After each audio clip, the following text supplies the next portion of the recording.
This is the song for the January release for Sweet Spot, and I like this song. It's a little riff that came from a yoga class years ago that I didn't know what else to do with because it seemed really complete in and of itself. So I took a page from the Beatles playbook and just repeated the same riff for the chorus in a different key. So just moves to A from E.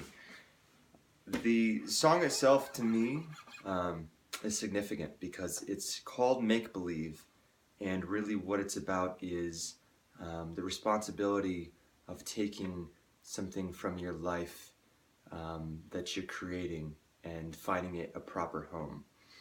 So if you look at the lyrics about it saying, you know, you're the one who makes me believe, it's actually a love song, which is, most of my songs I would say are love songs, but not so overt as this one. And really it's a love song to kind of a muse energy, a non-physical, non-real kind of shifting, moving kind of thing. It's almost like a self-love love song in that respect. There is a old Sufi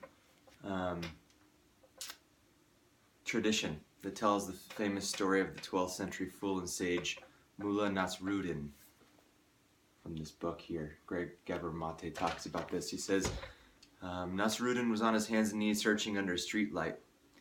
His neighbors walk up to him. "What are you looking for?" He says, "My key." The neighbors all join in the search, carefully and systematically perusing every inch of ground in the vicinity of the lamp. No one finds the key. "Wait, Nasruddin," someone finally says, "just where did you lose this key?" "In my house." "Then why are we looking out here?"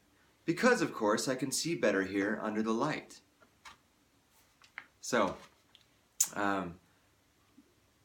I guess to me this song is significant in a couple of different ways. The idea of it being make-believe is a bit of a throwback to being a kid and playing make-believe, and I used to play make-believe all the time in the driveway of the house I grew up in. We had a basketball net that was kind of low so I could dunk on it. It was fun. But I had this sense growing up that that I had something special in me, and I feel like, you know, we all do. All human beings have something special in me. But I always believed that it was going to take somebody else to come along to turn that into something great. And in fact, I tell this to my old drummer who I kind of came up with this riff with in that yoga class, and we used to joke about, you know, like a limo pulling up on my street and, like, you know, the tinted window rolls down and some guy with glasses goes, "Hey kid, you got this stuff we've been looking for, get in," you know? And I think there's a lot of people who feel that way about, you know, being talented with something and talent being enough. And so this song is a love song, a self-love song about, yes, the talent's enough, but believing in yourself beyond having to wait for anybody else to see that or create it, and so create success from it.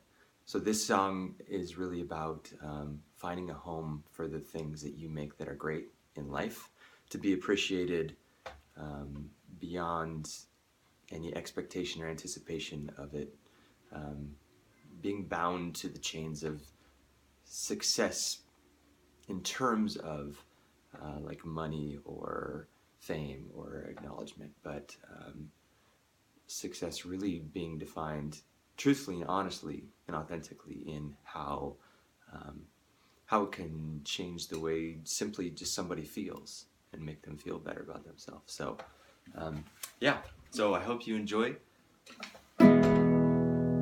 Make Believe.